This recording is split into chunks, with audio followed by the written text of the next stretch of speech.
Cada viernes al caer el sol tenemos una cita con nuestro Creador en la celebración del recibimiento del Shabbat y la introducción de la porción semanal de la Torá. Suscríbase a nuestro canal Raíces Hebreas de la Fe para que reciba nuestras notificaciones de transmisiones a las 8 de la noche, hora del Atlántico. Les esperamos. Shabbat Shalom. Está en los cielos, Él hace todo lo que desea.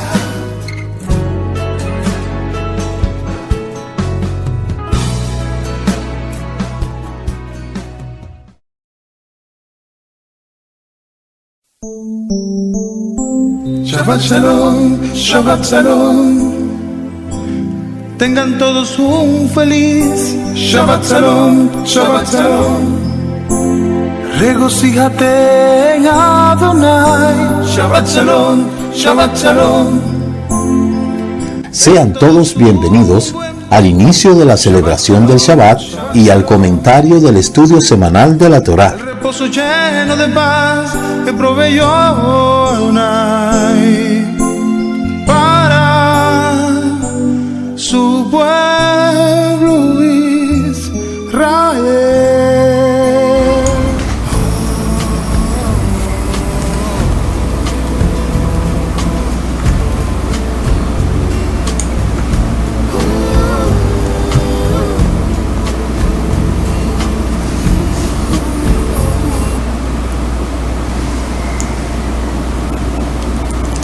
Shabbat Shalom, amados, buenas noches, que el Eterno le bendiga, que el Eterno le guarde. Le damos la más cordial bienvenida a este programa de los viernes, la introducción de la porción semanal de la Torá. Quien les habla, su amigo y hermano del Mesías, el Roé Ricardo Mojica. Somos el Ministerio Mesiánico Internacional, directo al corazón, anunciando la restauración de Israel y de todas las cosas. Muchas gracias a ustedes que están ahí en sintonía. Recuerde suscribirse a este canal, Raíces Hebreas de la Fe. Comparta con sus amigos en los grupos que usted tenga y en sus redes sociales. En esta semana, entrando de inmediato en lo que es este estudio, tenemos ya la Parashá 22, Parashá Vayakhel, pero vamos a iniciar con lo de costumbre, con la plegaria del Begui Manu, dando toda rabá al Eterno porque nos ha permitido llegar hasta este momento. Recitemos la verajá Baruch atah Adonai Eloheinu melech haolam segei yanu veki manu vegi manu lasman hazet. Bendito eres tú, Elohim, nuestro Rey del universo, que nos diste vida y nos sostuviste y nos permitiste llegar hasta este momento. Muchas gracias, eterno Elohim, Padre, Rey del universo, que nos ha guardado durante toda esta semana y has permitido que lleguemos hasta este momento en el inicio del Shabbat.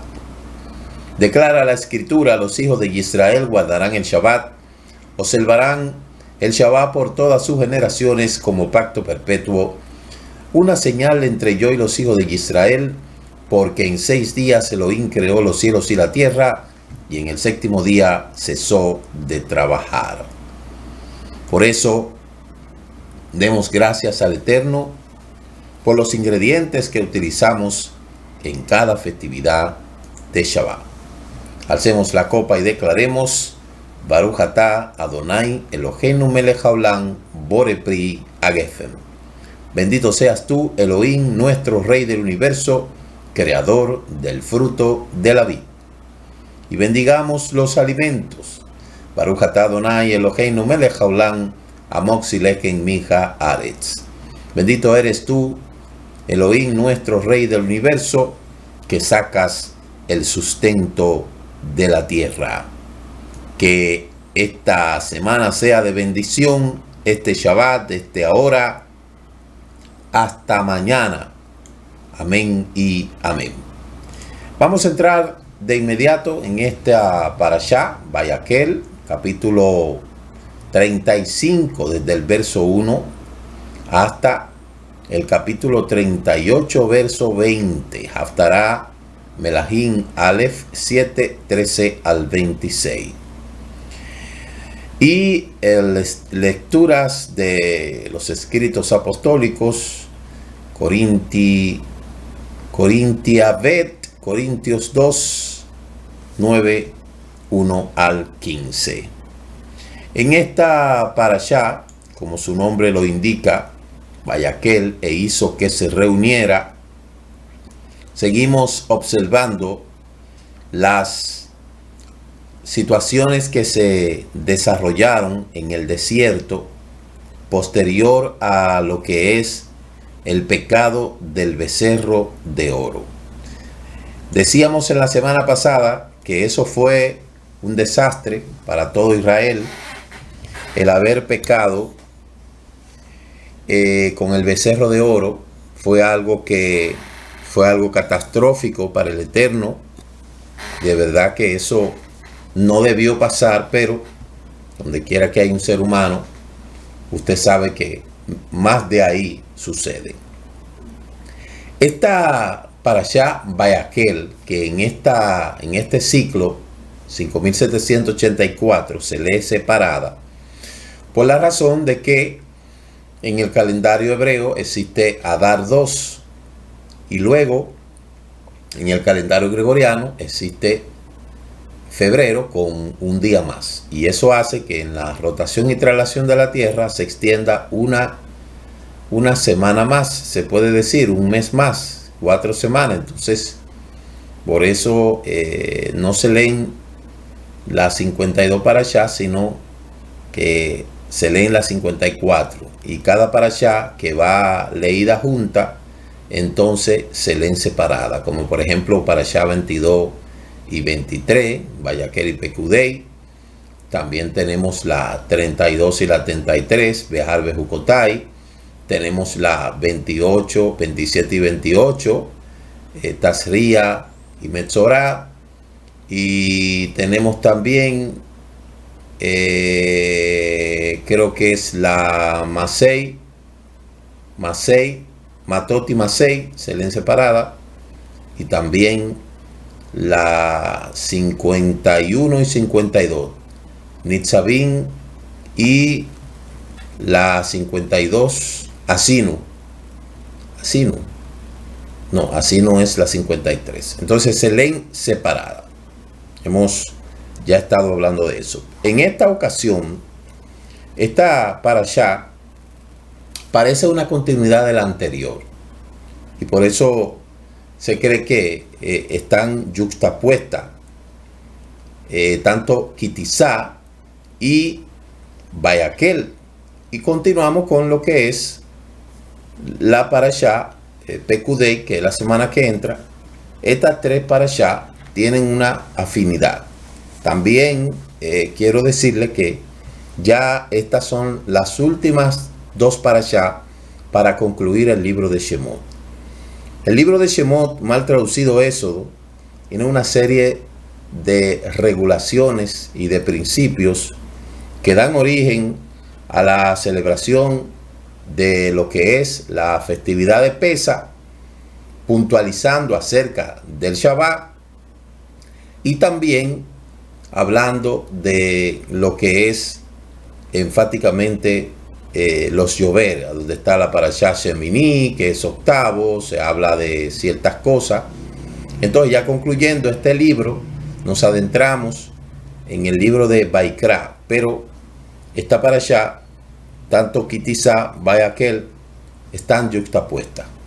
Shemot 35:2 dice que durante el periodo de 6 días se podrá hacer labores, pero el séptimo día será sagrado para ustedes, un Shabbat de reposo completo para el Eterno. Todo el que le haga una labor en él morirá. Estamos hablando acerca de el cuidado de celebrar el Shabbat. Más bien comienza con la orden de cuidar el Shabbat, tal como está escrito, durante el periodo de 6 días. Leímos que en la parashá Kitizá culmina con el versículo: y vio el pueblo de Israel el resplandeciente rostro de Moshe, que volvía a cubrirse con el velo hasta que iba nuevamente a hablar con él. Eso dice el libro de Shemot, capítulo 34, verso 35, que lo leímos en la Parashá Ki Tizá.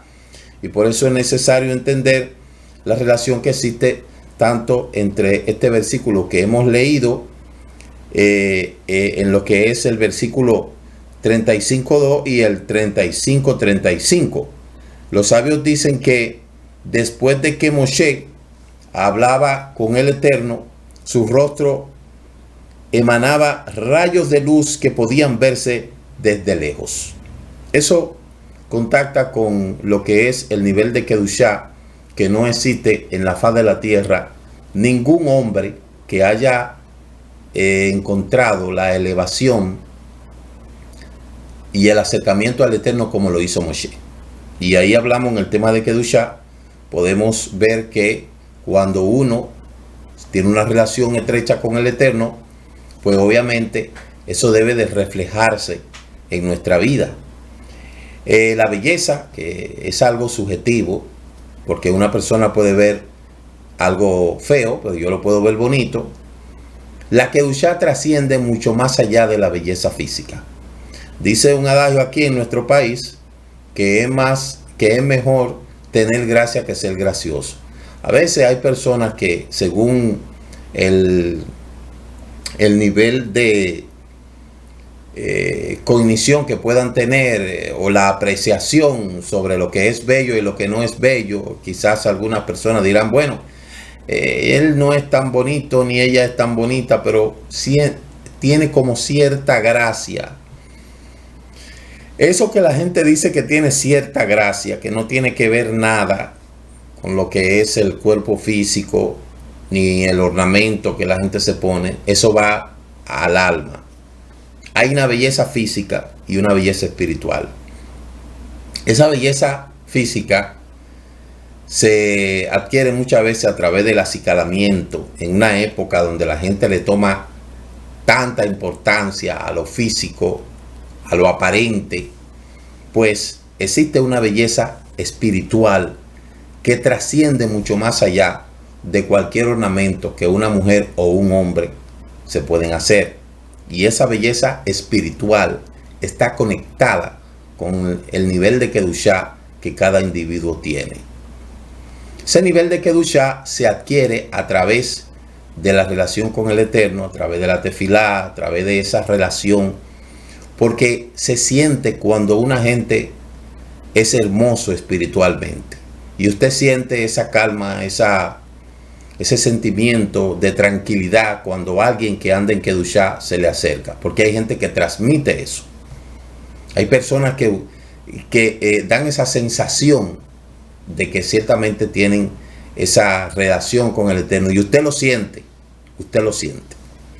Entonces, eso pasaba con Moshe Rabbeinu, a pesar de que Moshe Rabbeinu no hay una característica de cómo era su fisionomía, pero sabemos que Moshe era un varón del Eterno, y cuando se acercaba al Eterno de esa manera, dice la Escritura, que su rostro resplandecía, y que el pueblo, y que tenía que cubrirse para que el pueblo no lo viera, porque obviamente dice un adagio que el que anda, dime con quién anda y te diré quién eres. Si te pega de una persona que anda en Kedushá, lo probable es que tu vida pueda tener cierto reflejo de eso, porque eso es lo que pasaba con Moshe. Moshe era un reflector del Eterno, por ende su rostro cambiaba. Entonces, Moshe Rabbeinu no quiso que el pueblo de Israel lo viera de una manera extraña a causa de los rayos de luz, y por eso se acostumbraba a cubrirse el rostro con una máscara al hablarle al pueblo. Cuando Moshe hablaba con el Eterno, se quitaba la máscara. De aquí aprendemos la gran humildad de Moshe Rabbeinu y su deseo de no resaltar por encima de los demás integrantes del pueblo. Moshe temía que los rayos de luz que emanaban su rostro llegaran a asustar a la gente, y en consecuencia no quisieran acercarse a él. Porque hay también un asunto. Cuando usted es una persona que anda en Kedushá, aquel que no anda muy lineado espiritualmente, cuando se siente que está cerca de un tipo de persona que emana esa cantidad de Kedushá, esa persona siente temor porque su carne se atemoriza, porque está en un nivel en el cual esa persona no está y siente temor. Ahora yo entiendo por qué hay personas que sienten temor muchas veces al acercarse a tal o cual persona que ora, que busca, porque el nivel de kedushá de esa persona infringe temor ante la poca espiritualidad del individuo, y por eso la gente siente temor. Muchas veces eso se transmite a través quizá de el carácter del individuo, pero al final lo que está en esa persona no es malo, sino que la kedushá refleja sobre él. Por eso era que Moshe se cubría el rostro al hablar con ellos, y para que de esta manera pudiera recibir sus palabras con un consentimiento de unión y no alejarlo. Hay personas que muchas veces tienen temor de acercarse a uno, de hablar con uno, porque piensan que mirando el carácter que uno tiene, va a decir, no, es un grosero, habla mal, pero no es así. En cambio, cuando aquellas personas que conocen a uno se acercan y conocen, se acercan sin ningún tipo de temor, porque ya saben que de verdad hay una característica que no es lo que se ve. Entonces, con la ayuda del cielo podemos explicar que el tema común entre estos dos versículos de la Torá es el Shabbat. Como ya dijimos, Moshe Rabbeinu se cubría el rostro para no alejar al pueblo de Israel y para infundir una sensación de cercanía entre ellos. Lo mismo ocurre con el Shabbat, que es un símbolo de unión. El Shabbat es un símbolo de unión. Mire, es una señal. Una señal es un anillo. Una señal es un anillo. Por eso dice la Escritura, es una señal entre el pueblo de Israel y yo. Cuando dos personas se casan, que se intercambian joyas, lo hacen con la intención de estar unidos. Aunque necesariamente el anillo no indica que esas dos personas están unidas. Debe de indicar, pero no es así. Toda joya que uno se pone en forma de anillo quiere decir que hay una unión. Por eso es la importancia de entender que el Shabbat es una unión. Lo mismo ocurre con el Shabbat que enseñamos y que decimos claramente. Eso es una unión. ¿Entre quién? Entre Elohim y su pueblo.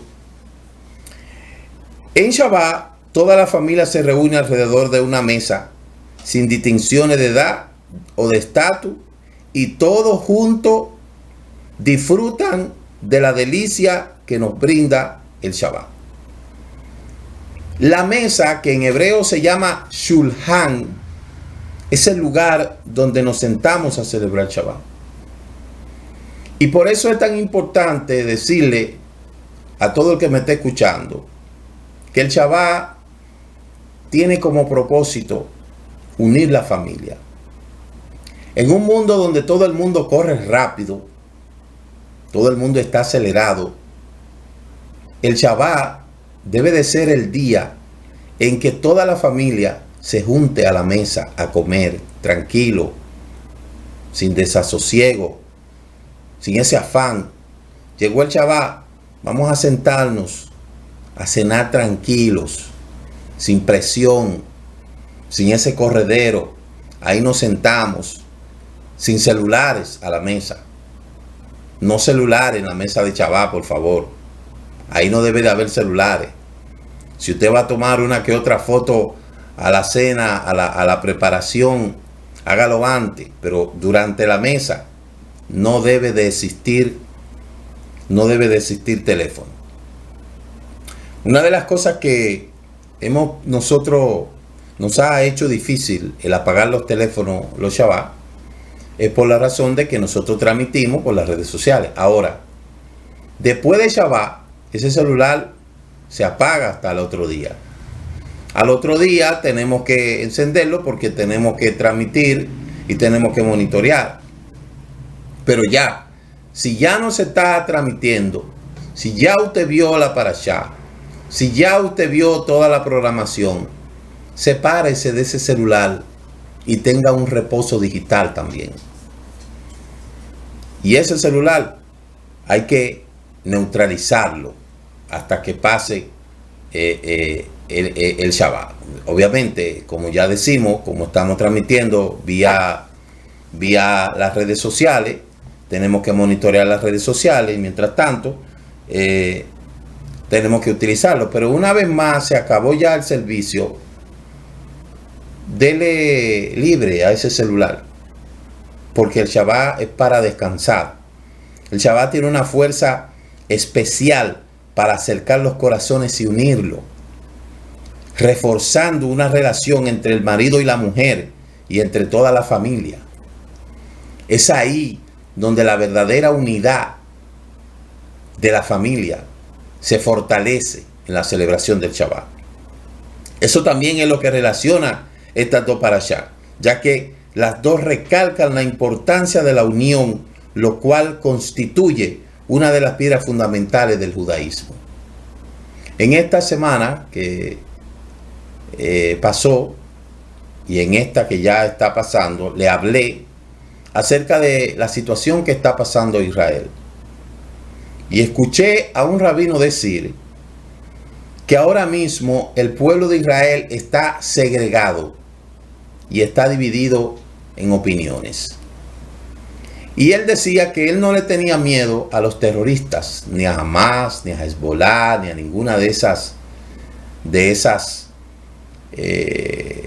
esos grupos radicales, sino le tenía miedo al ver el judío protestando contra el judío. Él le tenía miedo al judío atacando al judío.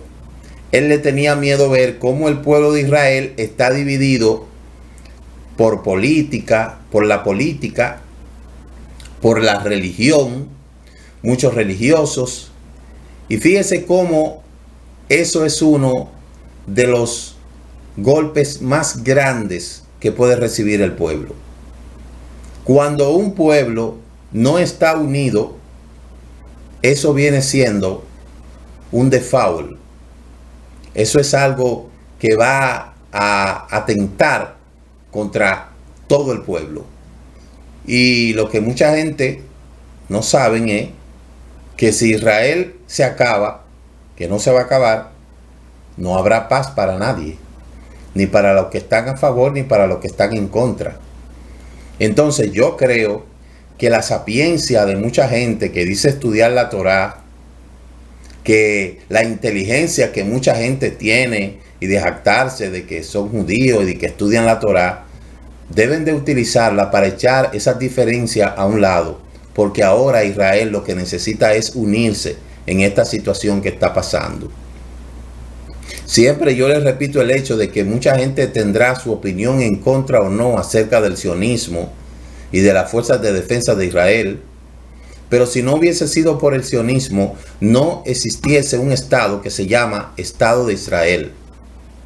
Porque gracias al esfuerzo que se formó a través de todos esos hombres y mujeres que hicieron posible el resurgimiento del sionismo, hoy existe, después de la voluntad del Eterno, hoy existe un pueblo que se llama, un estado que se llama Israel, que en tan solamente 79 años se ha colocado en el ranking de las naciones más potentes del mundo un pueblo que vino de las cenizas, un pueblo que se levantó de un exterminio, porque usted sabe que en el 1935, 36, 39 comenzó el Holocausto.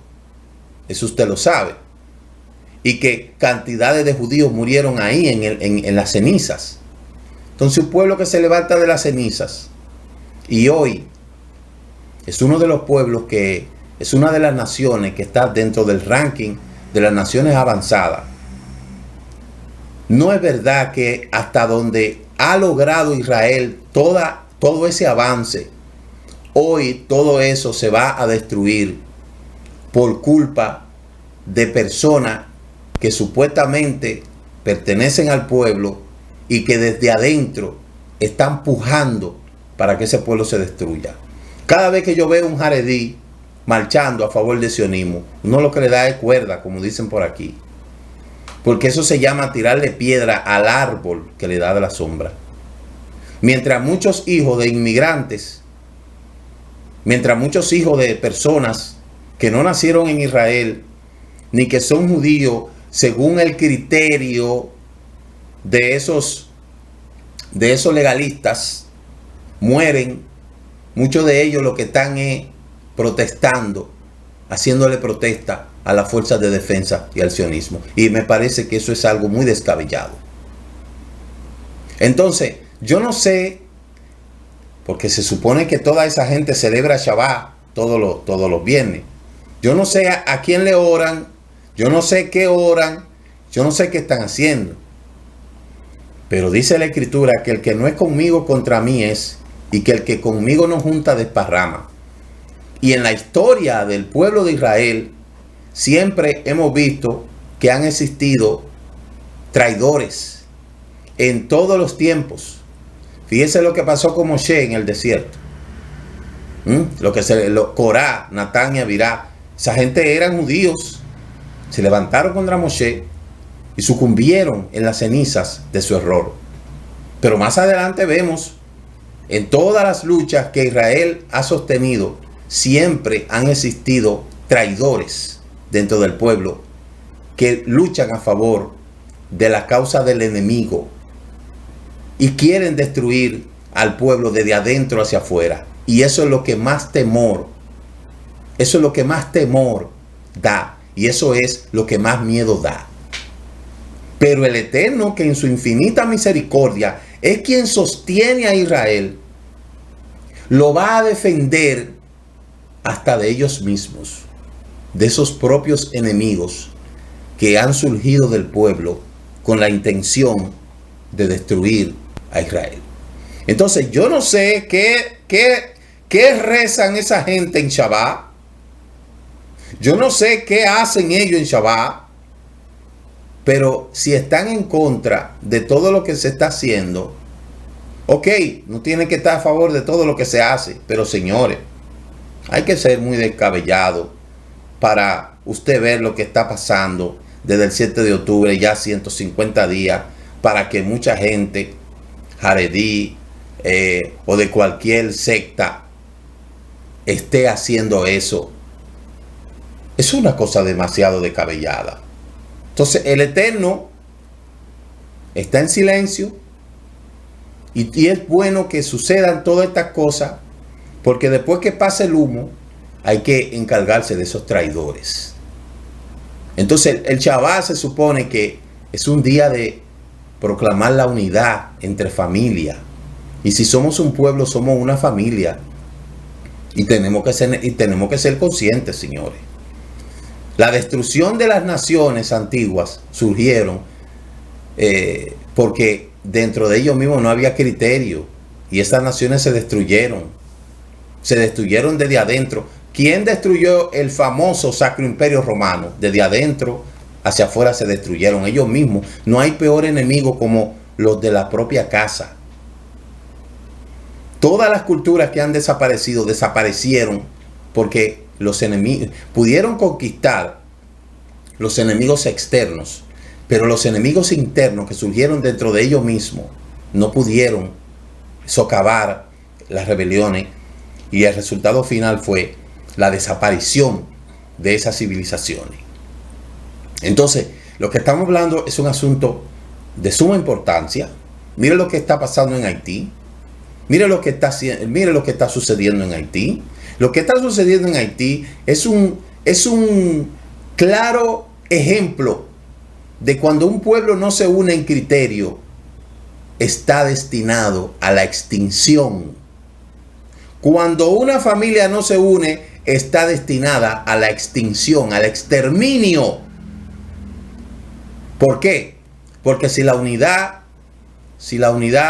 unes y vencerás, entonces lo opuesto destruirás. Unes y vencerás, divides y destruirás. Esa debe de ser la frase. Entonces, podemos decir que estas dos parashá se leen en la época de Purim. En esta época de Purim, yo no sé, mucha gente que celebra esta fiesta. Nosotros no celebramos esta fiesta porque me parece que esta fiesta se ha descontextualizado del sentido, pero tampoco critico a aquel que la celebra. Los judíos cumplieron recibir sobre ellos, como dice Estel capítulo 9, verso 27. Y más de una vez se pregunta cómo es posible que el pueblo de Israel cumpliera la Torá antes de recibirla, como habíamos estado hablando en la parashá número 19 y en la parashá 20, Tetzabet. El orden natural de las cosas sería primero recibir un contrato y solamente después de cumplirlo, ya que si no lo recibió no tiene la posibilidad de cumplirlo. Estábamos hablando cuando el pueblo de Israel se paró frente al monte, dijeron sí, haremos todo lo que tú dices, y todavía no habían recibido el contrato. Es como quien dice que hay un acuerdo entre dos personas, escriben las cláusulas, pero antes de que ese contrato sea hecho, ya uno de ellos ha dicho yo voy a cumplir con todo eso. Error garrafal. Al parecer el pueblo de Israel comprendió que el mensaje le presentaba la situación.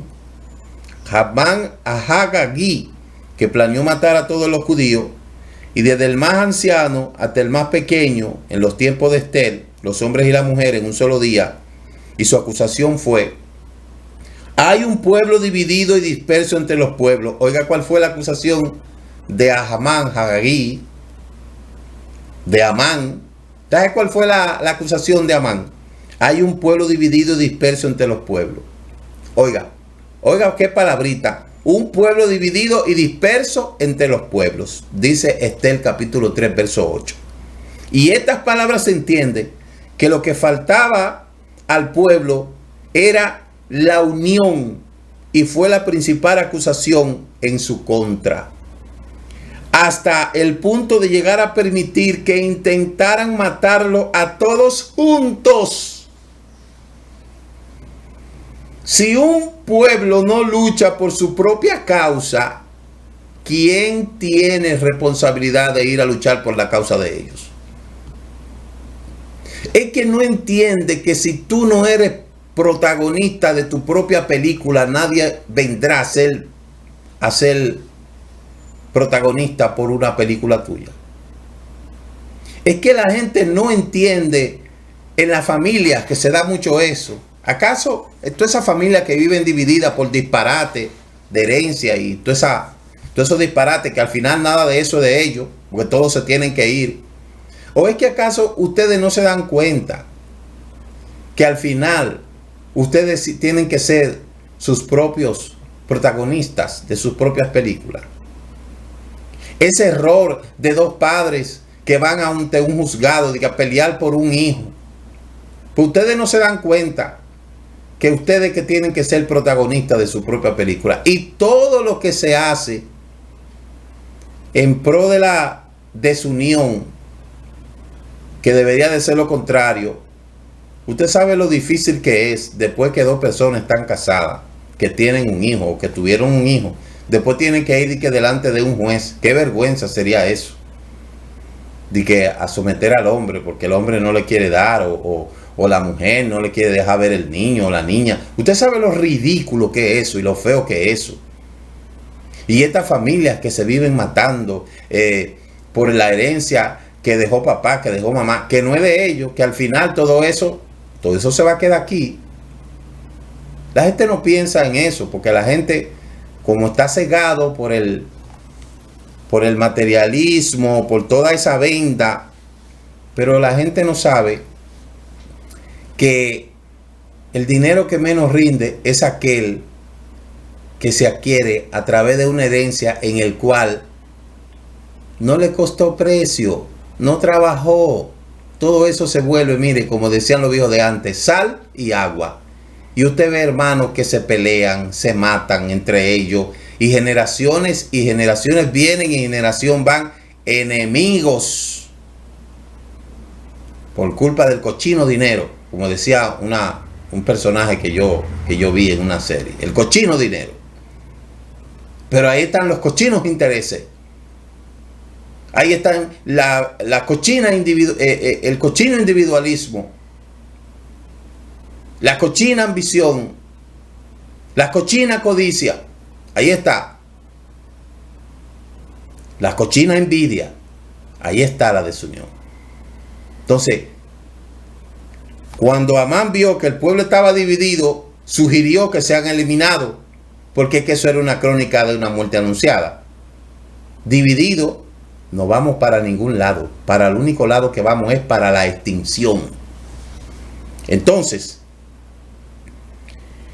el pueblo de Israel comprendió rápidamente el mensaje y se apresuró a cumplir con la primera condición para respetar la Torá, que es la unión.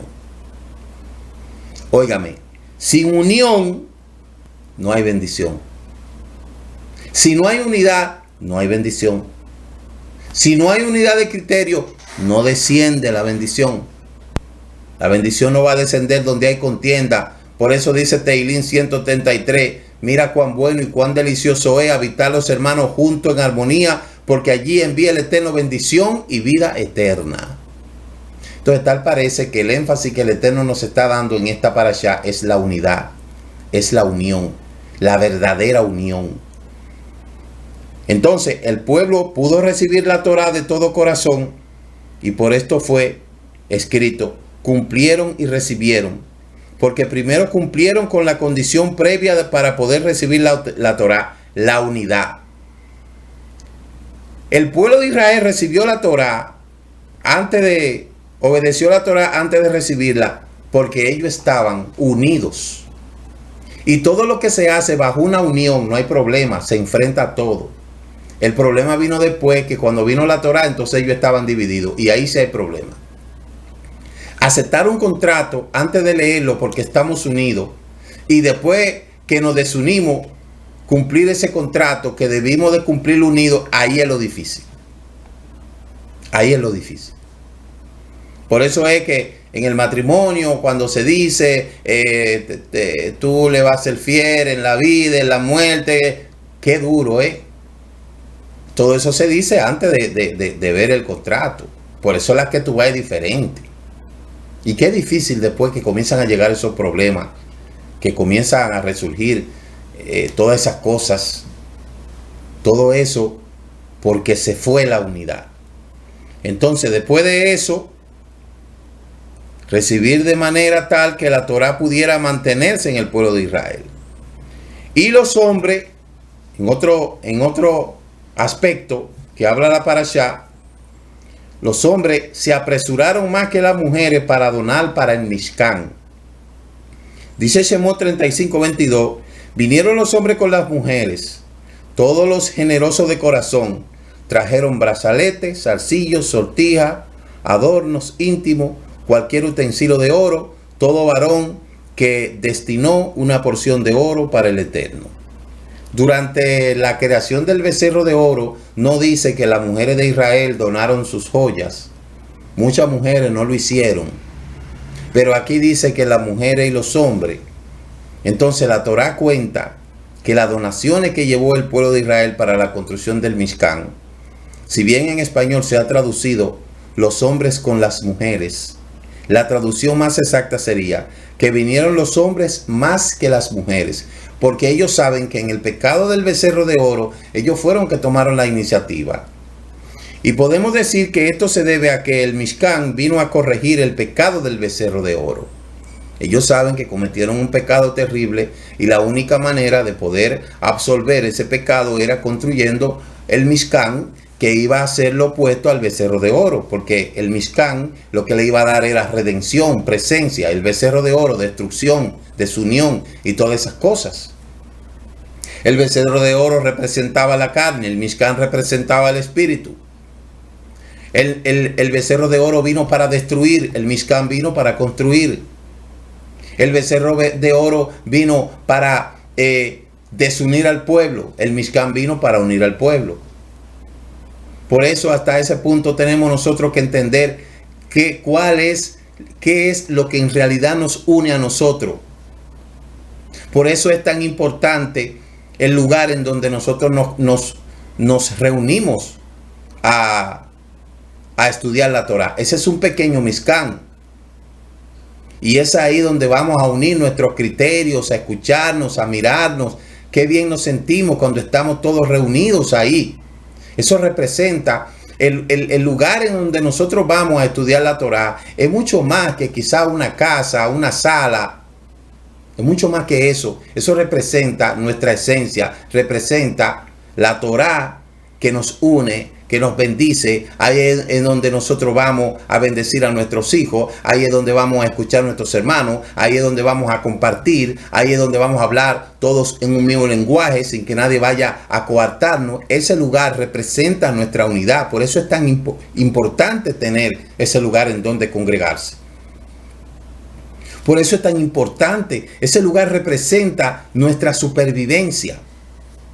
Esa casa de estudio representa el Ohel Moed, el Mishkan, en donde vamos cada Shabbat a reunirnos.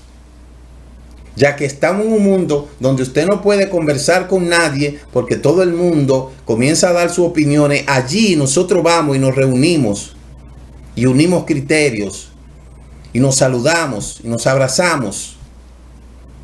Por eso es tan importante el lugar en donde nosotros nos reunimos, porque eso representa la esencia de la unidad de nuestra familia. Allí van nuestros hijos, nuestras hijas. Allí vamos todos. Entonces, ese pequeño lugar representa nuestra unidad, representa nuestra supervivencia, representa nuestra esencia. En ningún lugar podemos hablar con tanta libertad como hablamos ahí. Entonces, el Mishkan vino a corregir el pecado de becerro de oro, en el cual pecaron los hombres, pero no las mujeres. Por ello los hombres tenían una enorme necesidad de construir ese Mishkan, mucho más que las mujeres, para poder expiar el pecado del becerro de oro. Y por eso el versículo alude al hecho de que los hombres se apresuraron y donaron más que las mujeres, pero en cambio las mujeres solamente donaron por amor a la Mishpah. Lo mismo que está pasando en este tiempo. Lo mismo que está pasando en este tiempo. ¿Quiénes son los que están respaldando en gran manera la obra que se está realizando? Son las mujeres. Deberían de ser los hombres, pero dirían, Roé, espéreme, pero que los hombres son que trabajan. No, señor. Las mujeres trabajan mucho más que los hombres. Pero las que están sosteniendo prácticamente toda la obra que se está realizando, en más podríamos decir de un 95%, son las mujeres. Entonces, ante tal realidad que estamos mirando en este tiempo, dicho sea de paso, las mujeres se están dedicando a estudiar la Torah más que los propios hombres. O sea, que no tan solamente están apoyando la obra con su finanzas, sino con su conocimiento, con su dedicación. Y creo que el Eterno está preparando una gran cosecha, porque el Eterno no va a dejar a nadie, que no reciba de lo que ha sembrado. Se supone que debería de ser los hombres, pero ¿en qué están los hombres en este tiempo? Si hacemos una estadística de las visualizaciones de los views, de los videos, de las estadísticas que YouTube nos manda, más del 60%, 70% son mujeres. Y un 30% hombres. Y eso pasa en todos los aspectos. Eso pasa en todas las áreas. ¿Es que hay más hombres que mujeres? No. Lo que sucede es que las mujeres se están dedicando más al estudio de la Torá que los hombres. ¿En qué están los hombres? Yo no sé. Y eso lo podemos ver en las transmisiones. Calcule a ver cuántas mujeres conectadas hay. Y calcule a ver cuántos hombres hay. Entonces, ¿en dónde están los hombres? ¿Qué están haciendo los hombres? ¿A dónde están llevando el fruto de su trabajo? ¿Qué están haciendo con eso? ¿Qué están haciendo? Pregúntele. Es bueno que usted pregunte, es bueno que los hombres se pregunten, ¿qué estamos haciendo nosotros para recibir mérito en el Olam Abba? Sabemos que hay muchos hombres que no guardan Torah, pero por lo menos respaldan a sus mujeres y le ayudan en todo y le apoyan. Pero muchos de ellos que supuestamente conocen la Torah, ¿qué están haciendo? ¿A dónde están yendo? ¿Qué es lo que está pasando? Entonces todo eso el Eterno lo tiene bien clarito, bien clarito. Siempre yo le he dicho, el Eterno está haciendo un trabajo fuerte a través de las mujeres en este tiempo. Y Baruch Hashem por eso. Entonces, queda aludido en la diferencia que existe entre las letras de las palabras hombre, anashim, y las mujeres, nashim. La diferencia entre ambas palabras es la letra Aleph, que esta palabra solamente, Anashim, hombres, Aleph alude al alud del mundo, lo más elevado, que es Elohim, es decir, que el pecado del becerro de oro, ellos pecaron contra el Eterno, los Anashim pecaron contra el Eterno. Y podemos decir que los hombres se les ordenó el estudio de la Torá, pero a las mujeres no están obligadas a estudiar la Torá con tanta contundencia, porque la mujer se dedica al trabajo más que el hombre. El hombre trabaja 8 horas laborables o 10 horas laborables, pero la mujer trabaja 18 horas. Porque después que una mujer viene del trabajo, tiene que cocinar, tiene que limpiar, tiene que hacer esto, tiene que preparar. Entonces, ¿dónde está el tiempo para que las mujeres estudien? Sin embargo, las mujeres de hoy, nuestras mujeres, están trabajando, están en los quehaceres de la casa y estudian. Están estudiando mucho más que el hombre. Y eso se nota. Eso se nota en las exposiciones. Cuando, por eso yo he dicho, ven acá. Si los hombres no están estudiando y están estudiando las mujeres, entonces, pues las mujeres que sigan exponiendo entonces. Y es tremendo, ustedes son testigos. Entonces, cuando se quiere, se puede. ¿En qué están los hombres? ¿En qué están los hombres? ¿Qué están haciendo? Esa es la pregunta que yo le hago. Entonces,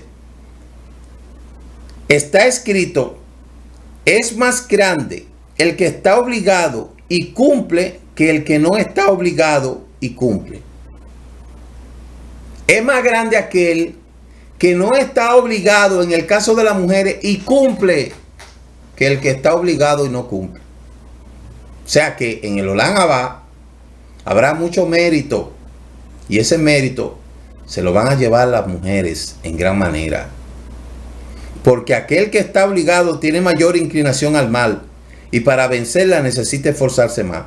Por ello los hombres que estaban obligados se esforzaron más que las mujeres y en consecuencia está escrito la al que tiene relación con la palabra italud, elevación, es decir, para elevarse los hombres necesitan esforzarse y dedicarse más que las mujeres. Pero nosotros estamos viendo que en este tiempo es lo contrario. En este tiempo es todo lo contrario. Lo que se están elevando en lo que es el conocimiento son las mujeres. Eso es así, eso es una realidad que no podemos nosotros negar. En todas las esferas de la sociedad, usted puede ver, en las universidades más del 70% de las estudiantes son femeninas. De modo que nosotros vamos ante una sociedad que va a tener que reconocer que las mujeres están más capacitadas que los hombres.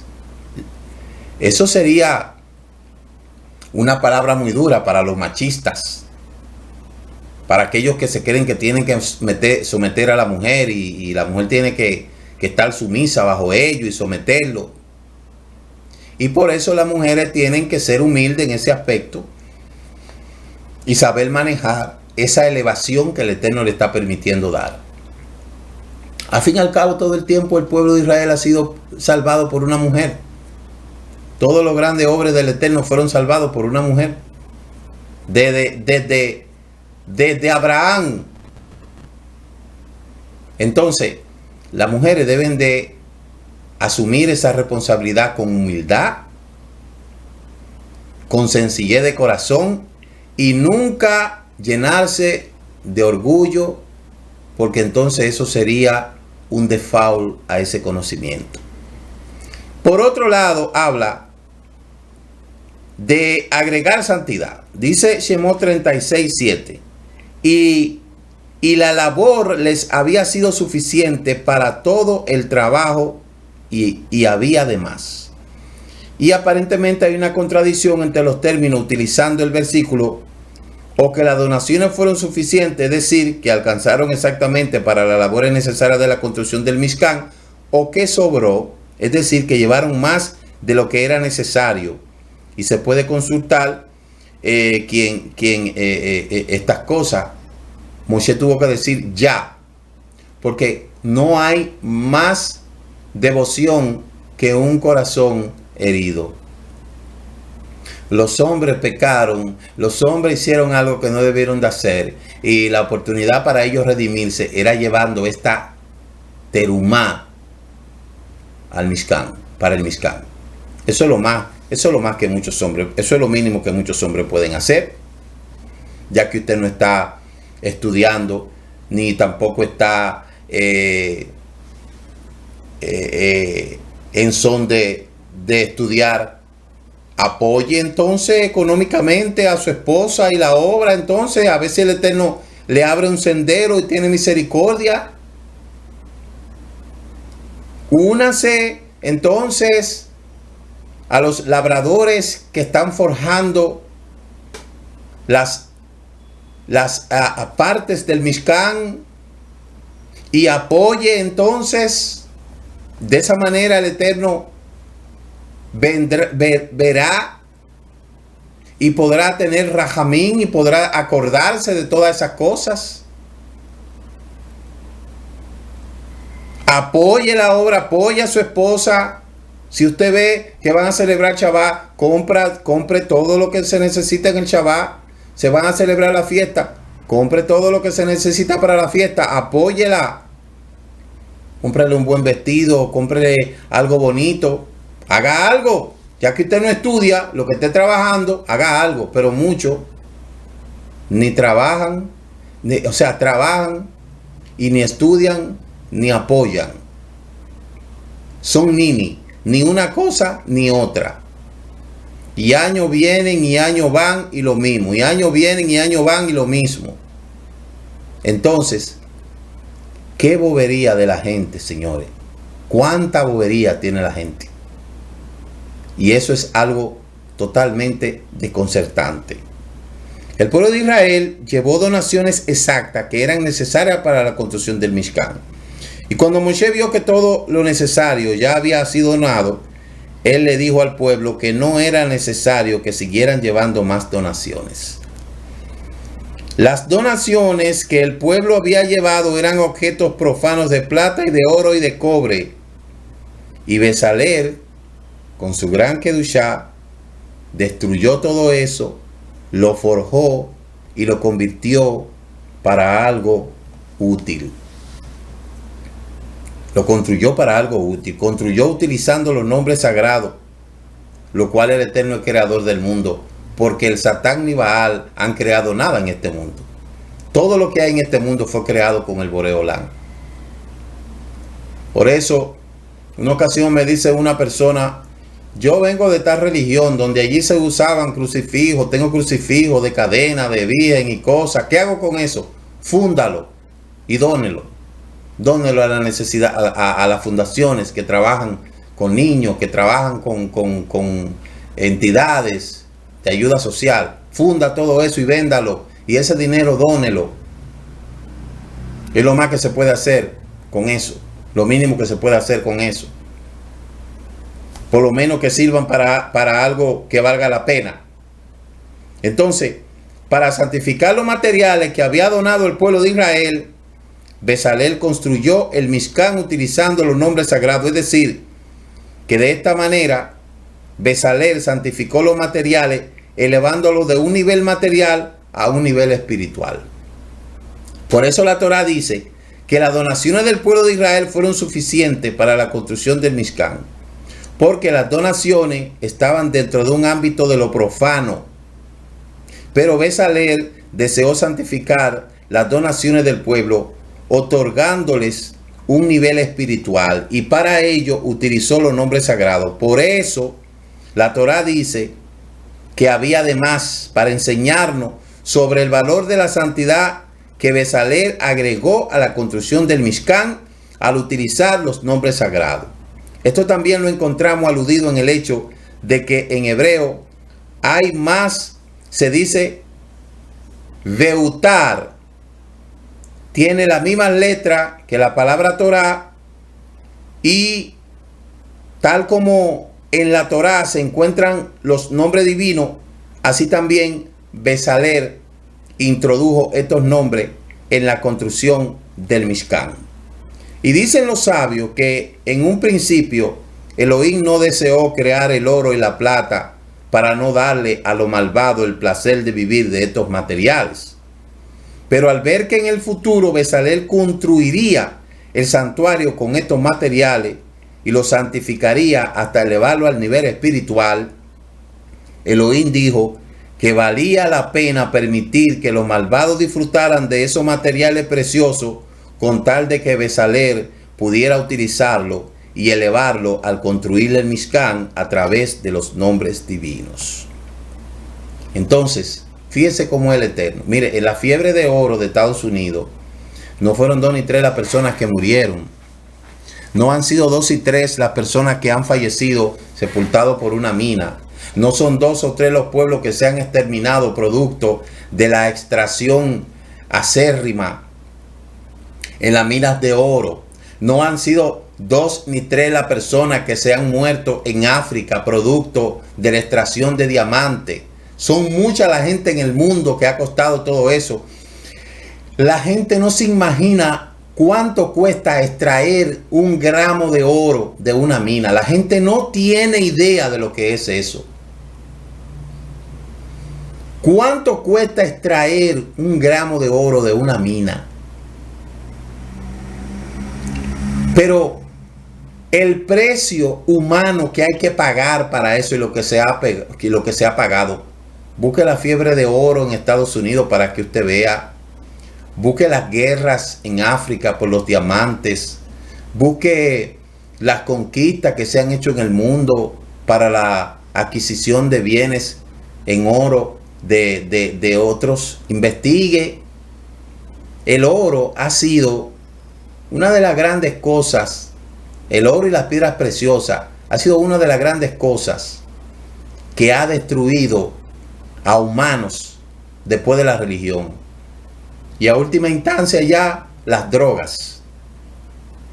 Pero el tráfico humano no se compara con la pérdida de vida que se ha cobrado la extracción de oro y la extracción de piedras preciosas en el mundo. Mire, yo creo que ni la droga, yo creo que ni el tráfico de droga se ha cobrado tanta vida como se sigue cobrando aquellos que trabajan en una mina. En estos días se quedaron unos hombres enterrados también ahí. Y esos miles y miles de casos. Con todo eso el Eterno ha permitido que eso suceda. Pero qué terrible ha sido esta experiencia del pueblo de Israel a través de la construcción de un ídolo. Mire, los ídolos no han hecho nada. el hombre hace los ídolos y luego le dan gracias al ídolo por haberle dado algo que ellos no le han dado. El hombre extrae de la tierra que el ídolo no ha creado. Extrae de la tierra el oro que el ídolo no ha creado. Con el oro de la tierra que el ídolo no ha creado, crean al ídolo. Y después le dan gracias al ídolo por el oro de la tierra que han extraído, que el ídolo no ha creado. Entonces, agradecen al ídolo por estas cosas. Mire qué descabellado eso. Entonces, esa es la realidad del mundo. Y eso es lo que nosotros estamos mirando. Entonces, cuando una persona come o bebe, antes que nada pronuncia una bendición, en el caso de nosotros, para santificar ese alimento, y después de comer pronuncia otra bendición para agradecer al Creador porque hizo que en el mundo no faltara nada para el disfrute del hombre. De aquí aprendemos que toda cosa material, como el ejemplo de la comida, puede ser elevada y santificada a través de la bendición y del lavado ritual de las manos, otorgándole de esta manera la espiritualidad y la santidad. Entonces, para concluir, con respecto a lo que es la unidad del pueblo, que es lo que presenta en esta ocasión donde me he enfocado, creo que tenemos que reflexionar como persona, como familia, como comunidad, como región, como país. Y simplemente entender de que dividido no vamos para nada. Para el único lugar que nosotros vamos a ir dividido es para la extinción y el exterminio. Un individuo, un pueblo, una familia, un pueblo, un país, una región, nunca va a poder sobrevivir en desunión. Y los tiempos que estamos viviendo no es para estar desunidos. Debemos de echar todas nuestras indiferencias a un lado y verdaderamente unirnos. Cuando nos unimos, dejamos a un lado el egoísmo, el individualismo, el quítate tú para ponerme yo, el empujando para que otro se caiga. Cuando una persona realmente está unida, es parte de la solución y no del problema. Y eso es lo que está faltando en esta sociedad y en este mundo. Pero es muy difícil que mucha gente echen a un lado ese egoísmo, esa ambición, esa envidia. Muy difícil eso, porque su corazón está corroído, su corazón está envenenado, su corazón tiene un cáncer que tiene varios síntomas. El cáncer de la desunión está provocando individualismo, envidia, recelo, contienda. Y todas esas cosas es lo que tienen ahora mismo muchos lugares que cada vez más se están exterminando. Entonces hay un llamado a la unidad que el Eterno nos hace en esta parashá, dentro de tantas cosas que nos ha enseñado. Así que yo espero que con este mensaje usted entienda cuál es el rol que le corresponde y cuál es el papel que debe de fungir en el lugar en donde el Eterno lo ha puesto, y seamos parte de la solución y no del problema. Shalom, shalom. Shabbat shalom, Shabbat shalom. Tengan todos un feliz. Muchas gracias por habernos acompañado en este inicio de la celebración del Shabbat y el comentario del estudio semanal de la Torá. Les esperamos mañana a las 10 a.m. en el servicio virtual de las naciones. Recuerde suscribirse a este canal Raíces Hebreas de la Fe y comparta con otros esta bendición. Shabbat Shalom. Dicen nuestros sabios Es más lo que ha hecho el Shabbat por Israel que lo que Israel ha hecho por el Shabbat. El Shabbat nos ha preservado como pueblo. Es un día que dedicamos a Adonai y aprendemos de su Torah.